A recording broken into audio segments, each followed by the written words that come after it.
جاءتهم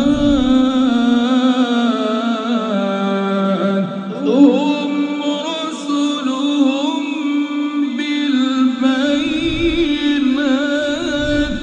وبالزور وبالكتاب المنير.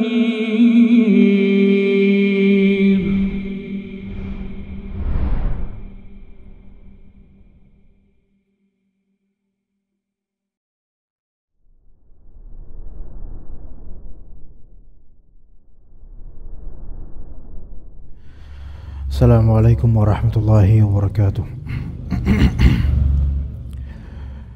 Innal hamdalillah nahmaduhu wa nasta'inuhu wa nastaghfiruh wa na'udzu billahi min shururi anfusina wa sayyiati a'malina may yahdihillahu fala mudilla lahu wa may yudlil fala hadiya lahu.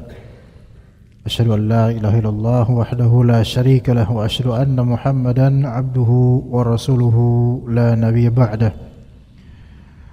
Allahumma inna nas'aluka ilman nafi'a wa rizqan thayyiba wa 'amalan mutaqabbala. Para jemaah sekalian rahimakumullah, melanjutkan pengkajian kitab Mukhtasar Jami' al-Ulum wal Hikam, yang mana kitab aslinya dikaryakan oleh Ibnu Rajab Al-Hanbali rahimahullah.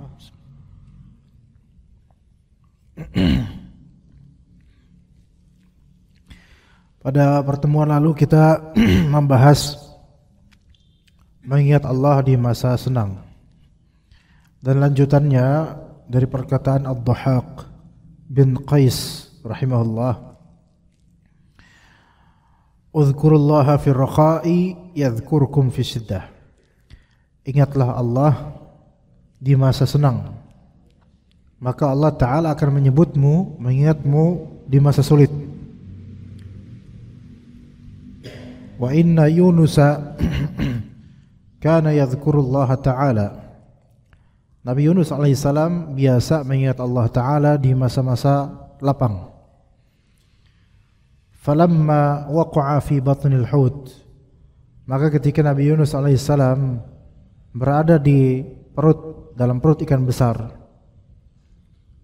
kata Allah bagaimana di surat As-Saffat ayat 143 dan 144.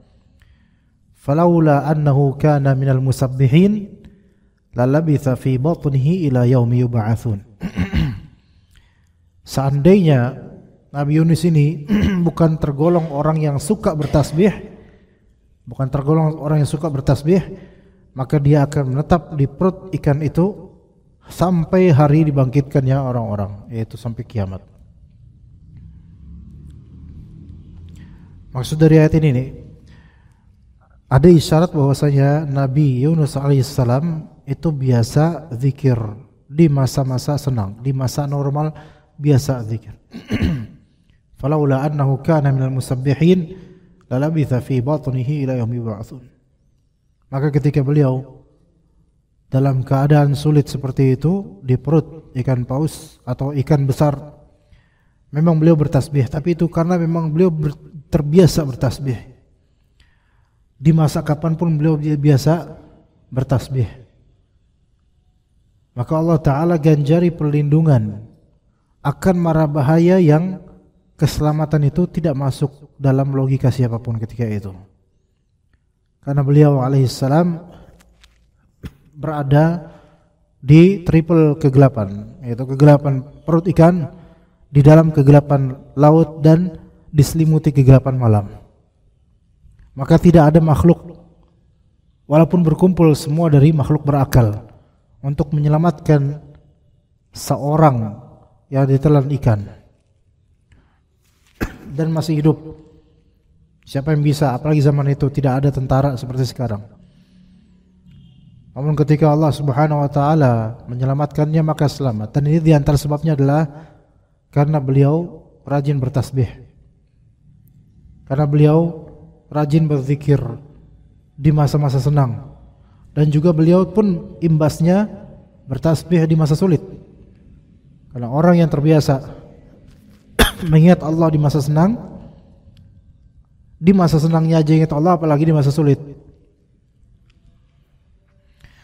Sebaliknya,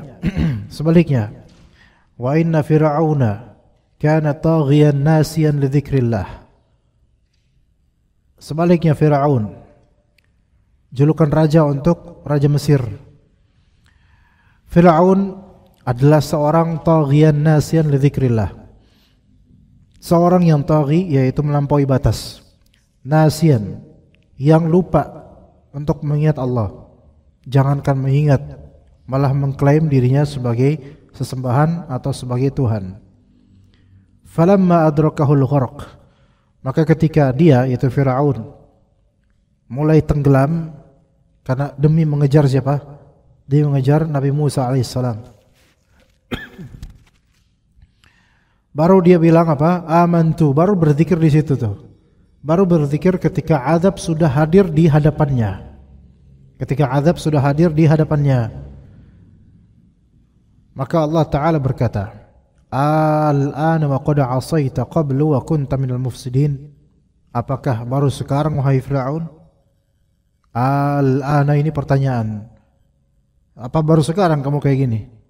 Sebelumnya qad asaita qablu. Sebelumnya kamu telah menyimpang, kamu telah melanggar, berdurhaka.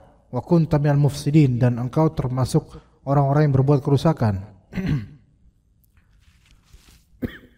Maka karena di masa mudah, di masa lapang, di masa berkuasa, di masa mampu, Fir'aun boro-boro ingat Allah, malah menantang Nabi Musa alaihissalam. Maka di masa seperti itu, ternyata walaupun sudah mau mati, baru bilang iman, maka nggak diterima oleh Allah Azza wa Jalla. Di sini para ulama punya pembahasan berkaitan dengan sakaratul maut dan diterimanya taubat di akhir hayat. Ulama memiliki pembahasan ini. Jadi begini cuma, kapan taubat seseorang diterima oleh Allah Azza wa Jalla di akhir hayat? Bukankah ya kalau udah mati jelas taubat nggak diterima. Kalau udah mati, baik taubatnya di alam kubur, apalagi di alam akhirat, maka itu nggak diterima taubatnya. Maksudnya tidak berguna khalas, karena bukan momentum atau bukan berkesempatan untuk bertaubat ketika itu. Semua orang taubat di akhirat, semua orang taubat di akhirat.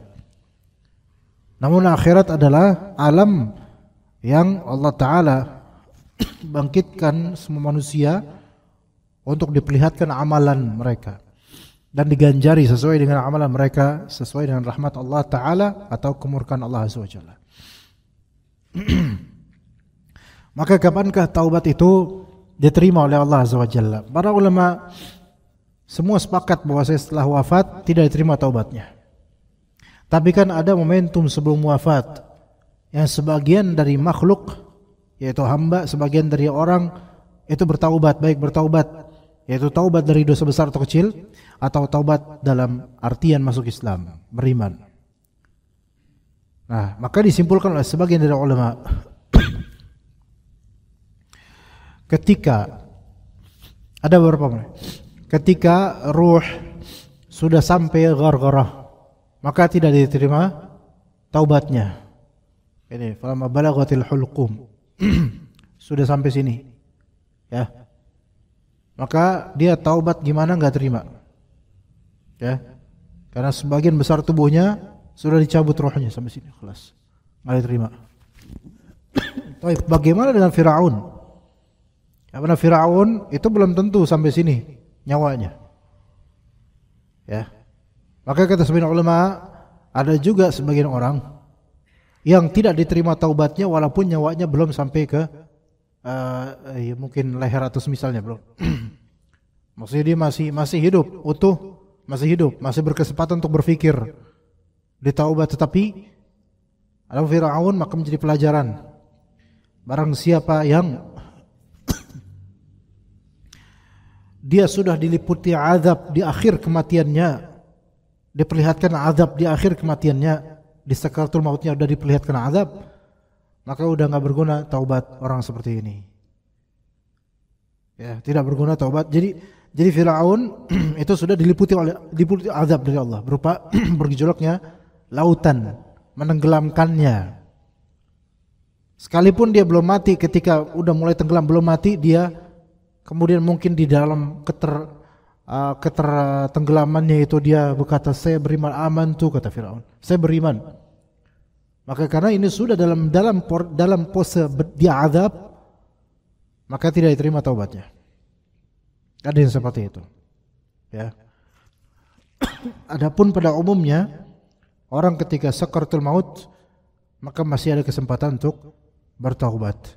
Dan juga dilihat dari orang ini, kalau Fir'aun, karena dosanya adalah kekufuran, bukan maksiat umum. Itu pertama. Kedua, sepanjang hidupnya Fir'aun ini menentang agama Allah dan berbuat zalim pada banyak pihak. Ya, maka tidak di Allah Ta'ala terima. Ketiga, karena sepanjang hidup Fir'aun sudah sering kali dapat teguran dari Allah, baik melalui nabinya Nabi Musa alaihissalam, atau mungkin teguran secara natural dari Allah Azza wa Jalla.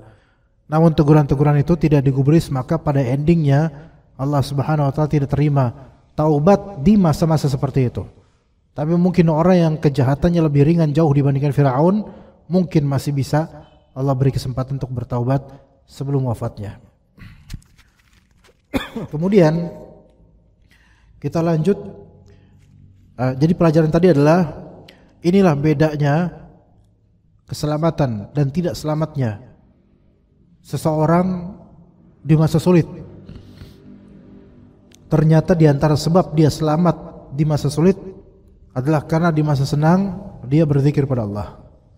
Dan ternyata di antara sebab sengsaranya orang di masa sulit makin hancur karena di masa senang dia tidak bertaubat, dia ingat pada Allah Azza wa Jalla. Nah, ini juga menjadi tanbih dan warning. Kita belajar cuma dari kejadian demi kejadian. Dengan banyaknya info di zaman sekarang, dengan kita melihat berita, baik berita bisnis, ekonomi, politik, sosial, dan seterusnya. Orang-orang yang di masa kaya dan dia sombong dengan kekayaannya. Dan sebagian menyebutnya dengan sikap namanya flexing. Flexing itu ada beberapa model ya. Flexing itu pokoknya intinya itu pamer. Baik yang pamer adalah anaknya pejabat misalnya atau istrinya pejabat. Memamerkan kekayaan suaminya. Yang kayak suaminya pun kalau hartanya halal seperti enggak halal, karena rata-rata yang harta halal itu enggak kayak gitu kelakuannya. Maka flexing, memamerkan, padahal itu harta belum tentu valid secara kepemilikan atau sah secara syar'i untuk mereka. Maka dengan kesombongan, pamer, dan tidak ingat Allah Azza wa Jalla. Kalaupun ingat dalam rangka riya, alhamdulillah Allah telah memberi saya gini-gini, tapi dia maksudnya apa? Itu hanya bingkai semata. Tetap dia intinya adalah sombong. Maka pada waktunya akan ada Allah Ta'ala hinakan yang seperti ini. Akan ada waktunya Allah hinakan. Dan ketika lagi kesulitan, tidak ditolong oleh Allah Azza wa Jalla. Tidak ditolong oleh Allah Azza wa Jalla. Sampai na'udzubillah, mungkin yang terjadi di Indonesia beberapa pekan yang lalu itu masih ada sedikit lebih mending dibandingkan yang terjadi di negara Nepal misalnya. Dari yang sampai istri salah satu menterinya terbakar di dalam rumahnya. Dan disinyalir itu disebabkan apa? Pamer dan kesombongan sebelumnya. Ini ibrah, kita mungkin hal-hal yang terlihat di media seperti ini populer di mana-mana, semua tersebar satu dunia melihatnya. Itu sebagai ibrah bahwasanya orang-orang yang berada di ketinggian dan mereka menghinakan siapapun yang di bawah mereka, pada waktunya akan di take down oleh Allah Subhanahu wa Ta'ala dengan cara Allah Azza wa Jalla, akan diturunkan oleh Allah Azza wa Jalla. Fir'aun diturunkan oleh Allah Ta'ala dan dijadikan ibrah dengan Allah Ta'ala perintahkan lautan untuk melepeh jasadnya, akhirnya dimuntahkan oleh lautan sebagai ibrah untuk orang-orang berikutnya. Ini lihat, orang yang sombong seperti ini pada endingnya akan mati konyol dan terhinakan, dan tidak ada sama sekali jejak kebaikan yang dikenang darinya, melainkan sampai selamanya akan dikenang buruk. Na'udzubillah min dzalik. Begitu jemaah sekalian. Dan Allah Ta'ala vonis wa kunta minal mufsidin. Engkau wahai Fir'aun termasuk golongan orang yang terbiasa membuat kerusakan. Ya. Maka bahaya seseorang ketika di masa senangnya sering berbuat kerusakan. Ya. Sering berbuat kerusakan dan tidak peduli dengan orang lain atau orang di bawah.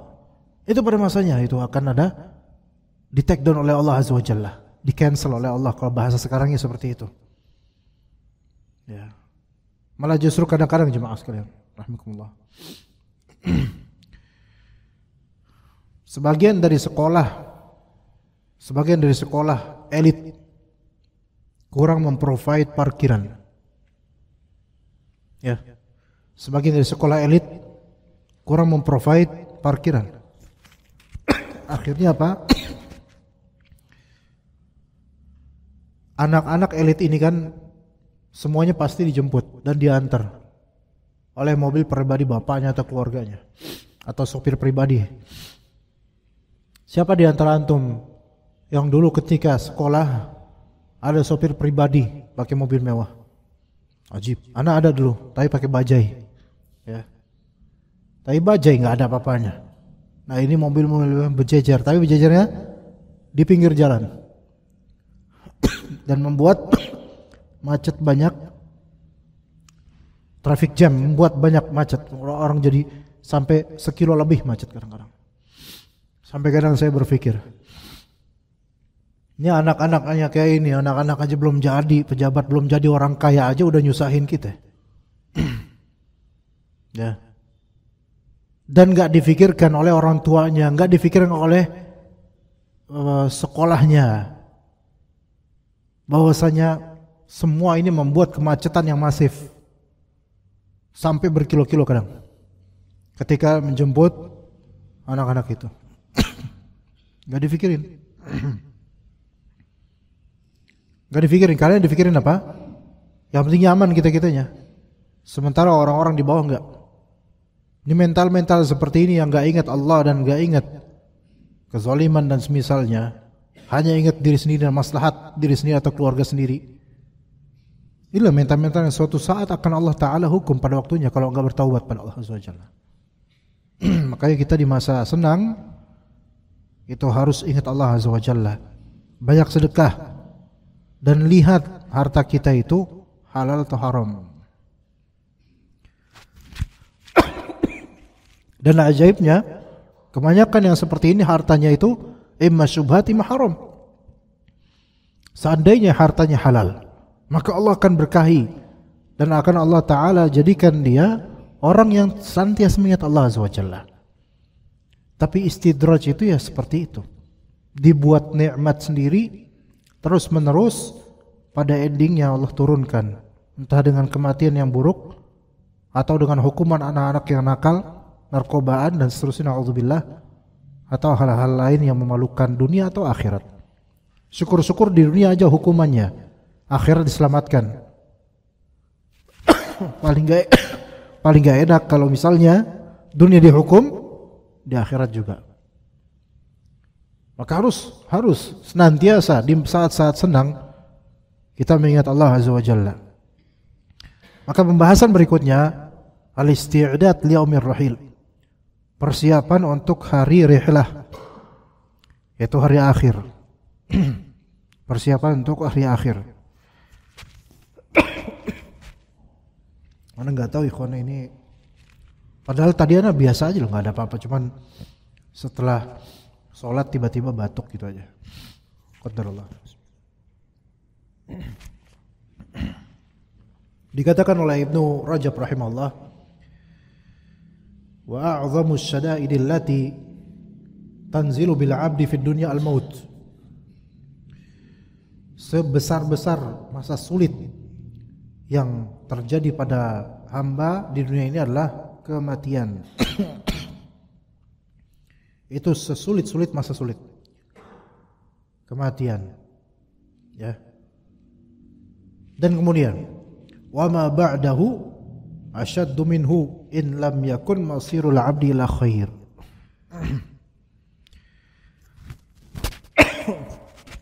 Ini apa, ada angin apa gimana? Kok anak bisa-bisanya tiba-tiba apa dari ini apa ya? Bisa di ini enggak?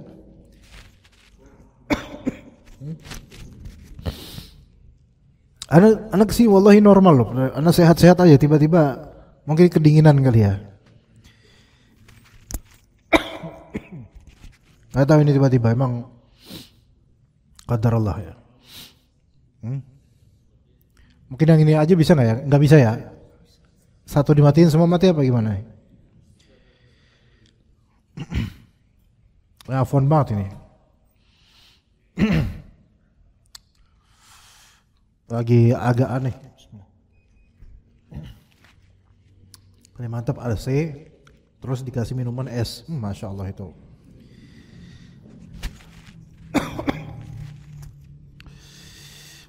Bismillah. Wa ma ba'dahu asyaddu minhu in lam yakun masirul 'abdi ila khair. Dan setelah kematian itu bisa lebih sulit lagi urusannya jika tempat kembali hamba ini tidak ke kebaikan. Jadi kematian itu adalah seberat-beratnya musibah atau seberat-beratnya kesulitan manusia. Dan itu nggak bisa dideskripsikan rasanya coba. Semoga Allah Ta'ala rezekikan kita husnul khatimah dan kemudahan dalam menggapainya.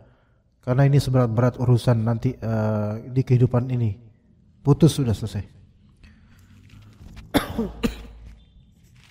Di antara bukti dan tanda juga bahwasanya kematian itu sesuatu yang tidak ringan adalah orang-orang yang semakin tua merasa semakin dekat dengan kematian itu makin banyak pikiran, kadang makin kekanak-kanakan, kadang tiba-tiba emosi melonjak, darah meninggi dan seterusnya. Itu secara naturally dengan izin Allah tubuh itu seperti merespon pikiran-pikiran itu dengan mudahnya penyakit-penyakit masuk.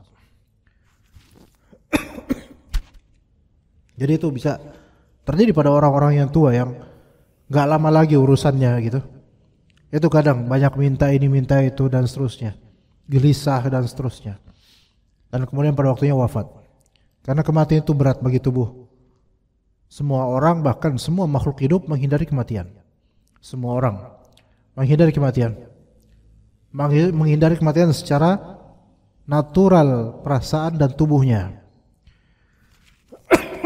Adapun secara mengharapkan ridha Allah, maka sebagian atau banyak dari mujahidin dan orang-orang bertauhid mereka rela untuk mati lillahi ta'ala. Iya, ini ada dua hal yang beda ya. Yang Aisyah pernah bertanya, bukankah semua dari kita itu takut kematian? Lah iya, takut kematian. Tapi takut kematian yang dibolehkan adalah rasa takut yang tabi'i, natural, yang bersifat humanity, yaitu kemanusiaan, bahkan kemakhlukan. Semua makhluk menghindar dari kematian karena naturalnya begitu. Mohon maaf ini. Tapi Nabi kan mengatakan wahan itu yang akan menyergap kalian. Wahan itu apa? Hubbud dunya wa karahiyatul maut. Cinta dunia dan benci mati. Loh, bukannya kita semua benci mati, betul benci mati. Tapi benci mati yang dimaksud Rasulullah sebagai kelemahan iman adalah kecintaannya kepada dunia dan tidak mau lepas dari dunia, hati terikat dengan dunia sehingga merasa dunia ini ingin selamanya. Dan ini ada pada orang-orang Yahudi tadinya. Nah, sebagian dari kaum muslimin Rasulullah kabarkan terkena penyakit wahan banyak loh. Yang kata Nabi, kalian itu banyak mayoritas walakinnakum ghutha ka ghutha'il sail. Tapi kalian itu seperti buih yang ada di aliran air. Kalau buih itu, nah ini lebih parah nih, kalau buih itu mengendap di air yang tergenang tidak mengalir, maka kehancuran buih itu agak lama hancurnya. Tapi kalau buih itu di air mengalir, maka potensi hancurnya lebih cepat. Ini yang Rasulullah katakan. Kalian itu akan dikerubuti oleh musuh-musuh kalian. Seperti para predator memangsa mangsanya, dikerubutin. Maka para sahabat bertanya, apakah ketika itu kita minoritas ya Rasulullah? Ya. Malah kalian tuh saat itu banyak. Walakinnakum katsir. Bal antum katsir walakinnakum ghutha ka ghutha'is sail. Tapi kalian itu seperti buih di aliran air, gitu. Nah, tapi dibangsa oleh musuh-musuh. Padahal banyak, tapi lemah. Kenapa lemah? Karena terjangkit apa? Wahan. Wahan. Apa itu wahan? Hubbud dunya wa karaitul maut, kata Nabi SAW. Cinta dunia dan takut mati. Ada air panas nggak di sini? Bisa ada air panas? Air hangat? Bisa dicari nggak? Nggak ada. Nggak. Air hangat gitu nggak ada. Harus ke kantor dulu ya. Nanti kantornya udah tutup, nanti serem lah ya. Nah, apa ini aja.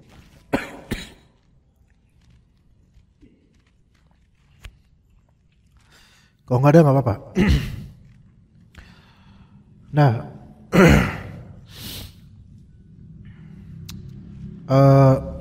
walakinnakum ghutha ka ghutha'il sail.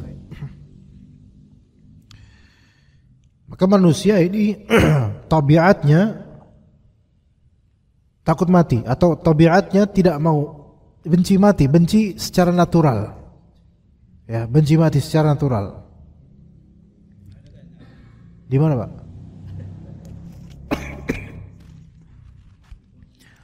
Dicari jauh-jauh lagi, Pak. Di bawah. Oh, di pos. Ah ya. Alhamdulillah. Bisa tolong, Pak, soalnya kalau airnya agak dingin kayaknya malah mungkinan ini. Nah, tadi sampai mana?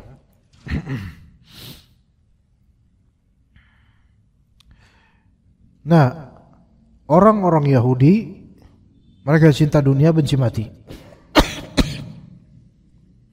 Bukan hanya secara natural atau tabiat saja, tapi karena saking cintanya mereka ke dunia, seolah-olah mereka ingin hidup alfasanat 1000 tahun atau lebih. Ya, sebagaimana di surat Al-Baqarah Allah sebutkan tentang mereka.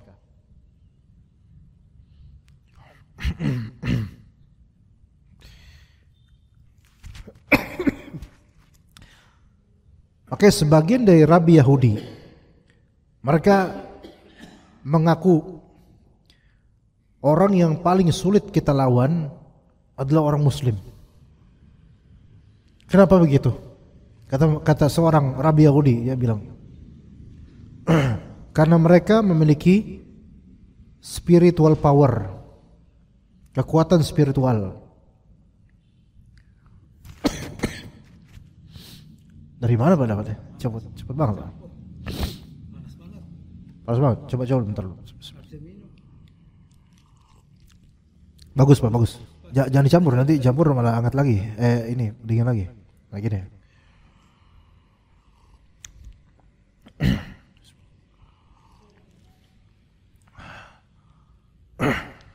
Alhamdulillah. Mudah-mudahan mendingan. Tapi memang kalau udah kayak gini biasanya agak lama ini batuk-batuk nih. Harus ditidurin. Tapi kan nggak mungkin anak tidur sini ya.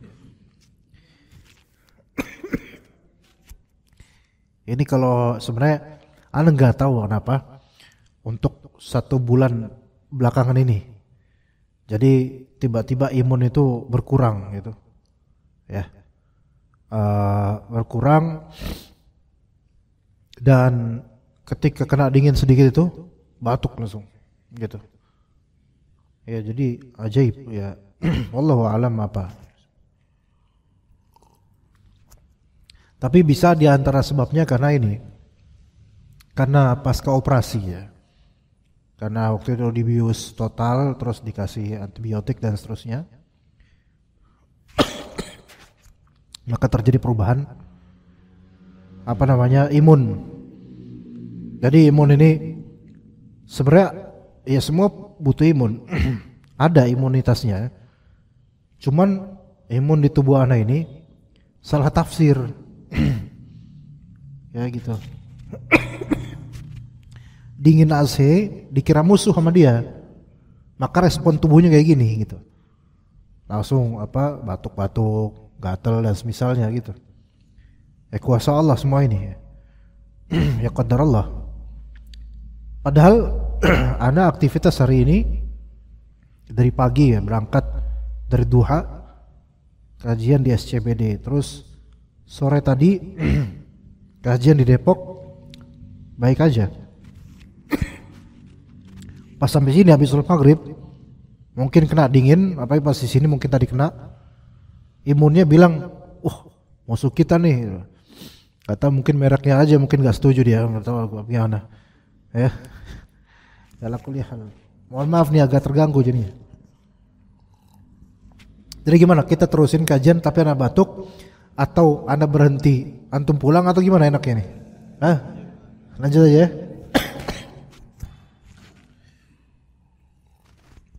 Mana live streaming lagi, bikin malu aja kan gitu. Tapi gak apa-apa lah. Jadi seseorang menghindar kematian itu wajar. Bahkan haram atas dia menjulurkan dirinya pada kematian tanpa alasan syar'i. Kata Allah Azza wa Jalla, wala tulqu bi'aidikum minat tahlukah. Janganlah kalian tulqu bi'aidikum, yaitu jangan kalian menceburkan diri kalian dengan tangan kalian menuju kehancuran.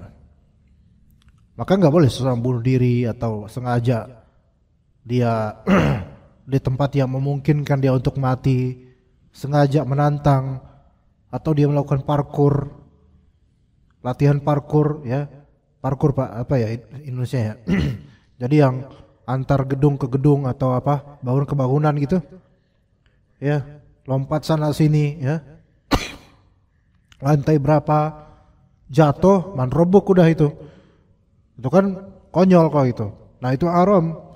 Kalau dibilang dia berani mati nih, nggak syahid dia, malah dosa, bahkan dikhawatirkan dikategorikan bunuh diri takutnya. Na'udzubillah min dzalik.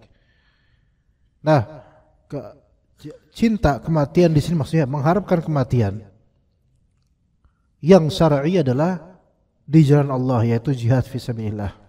Itu yang ditakutkan oleh Rabi Yahudi tadi. Susah ngelawan orang Islam. Karena apa? Orang-orang Islam ketika mereka udah jihad, maka mereka nggak ada yang ditakutin. Bahkan yang mereka cari kematian. Makanya Barat itu menstigmakan jihad itu begitu jeleknya. Karena ini term yang paling menakutkan bagi orang kafir, terutama orang Yahudi. Paling menakutkan. Jangan pada ikutan dong batu-batu, biar aja batuk.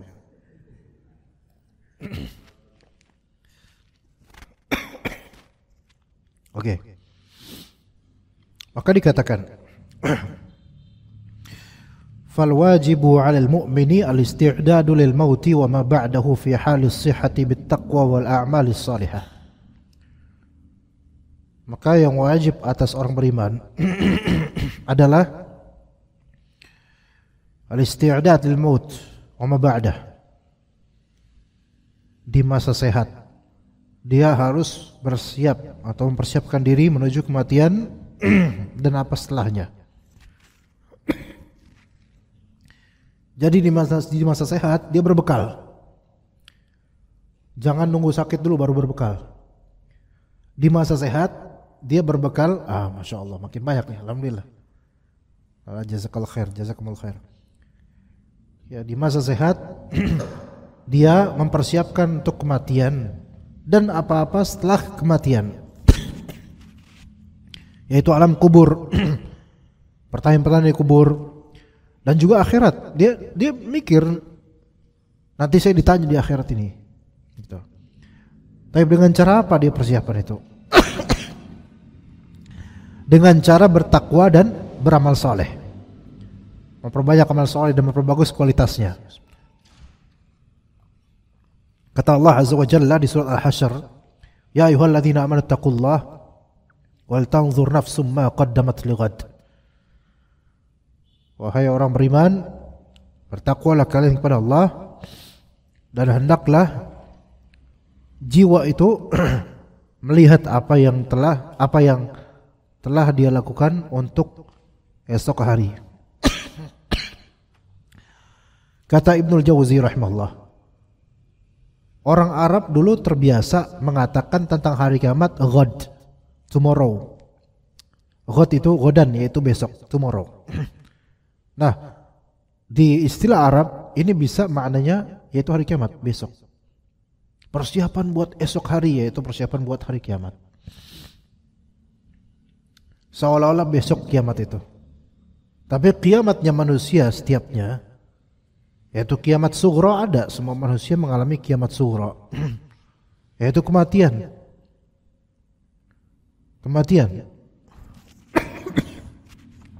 Kematian adalah kiamat kecil setiap insan.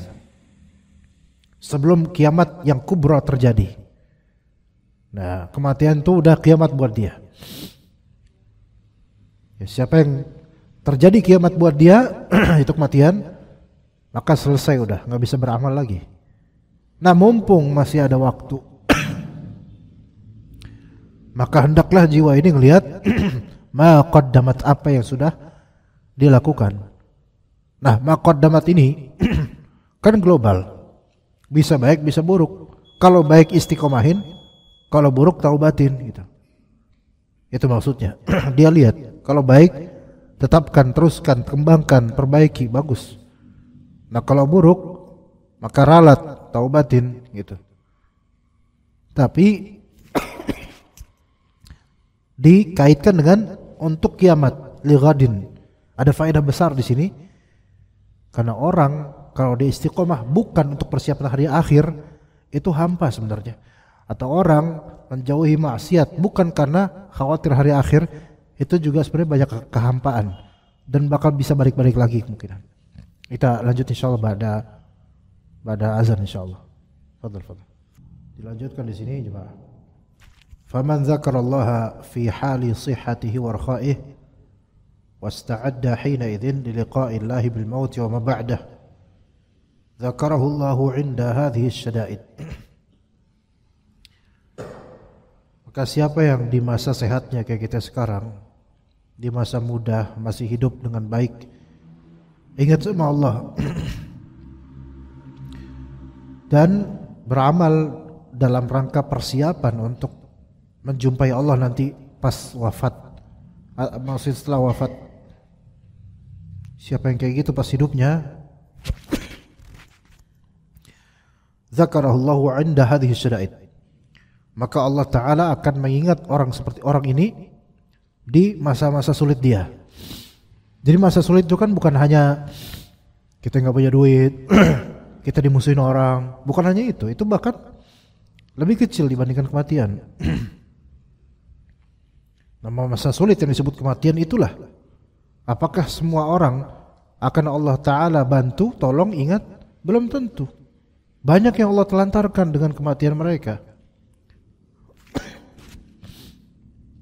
Dan bagaimana seseorang mati, itu adalah kesimpulan amalan dia sebenarnya.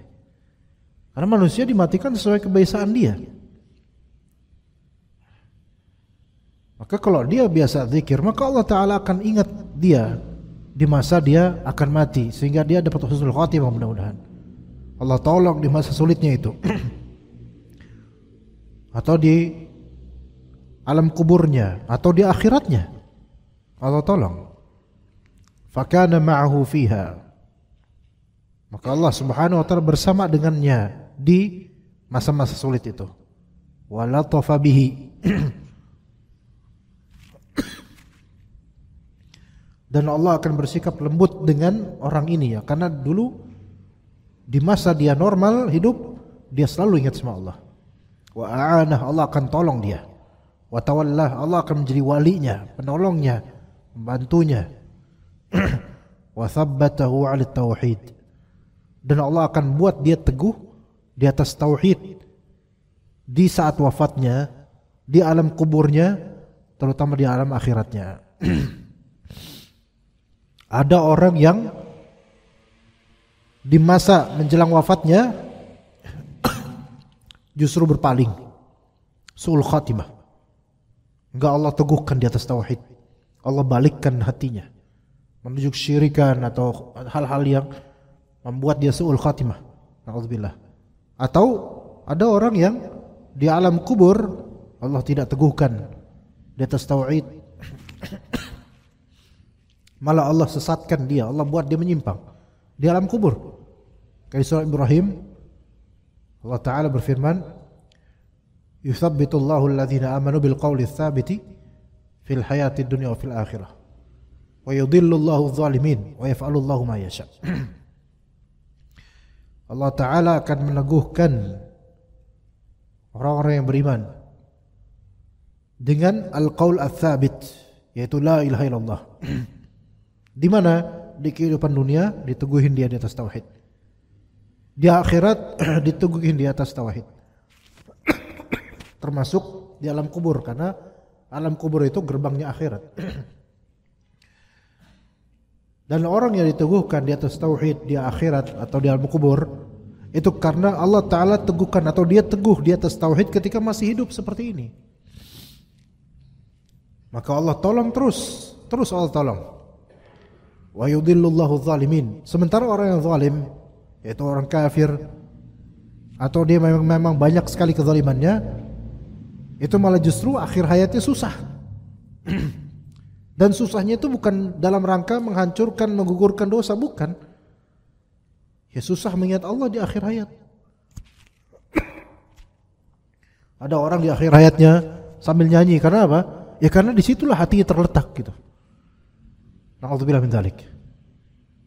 Ya. Kemudian di alam kubur Allah simpangkan kalimat dia. Man rabbuk, dia enggak bisa jawab. Allah buat dia sesat, enggak bisa jawab.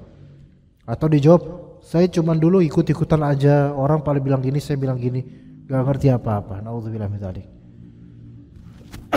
Orang-orang seperti ini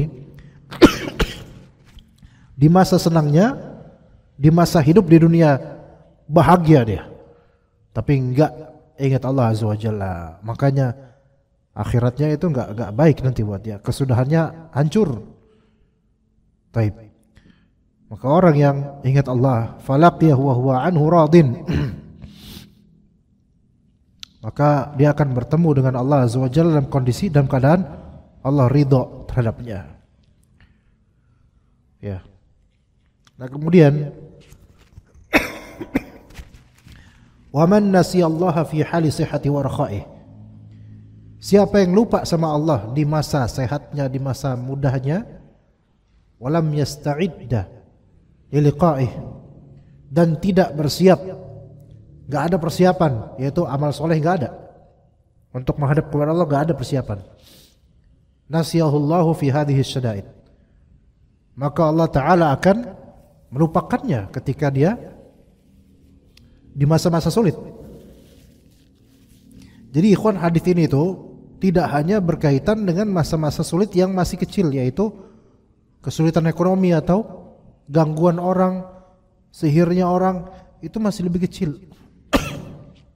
Atau ada yang lebih besar daripada itu, kematian, alam kubur dan azabnya, na'udzubillah, akhirat, perhitungan amalnya, dan seterusnya. Itu jauh-jauh lebih susah. Nah, kita ini ketika beramal soleh dan mengingat hadis ini, jangan hanya berpikiran kita hanya akan diselamatkan di masa-masa sulit duniawi tentang ekonomi doang. Enggak. Ya itu insya Allah tolong oleh Allah. Tapi ada yang jauh lebih dari itu. Bahwasanya amalan kita ini lebih futuristik lagi. Sampai alam akhirat yang abadi.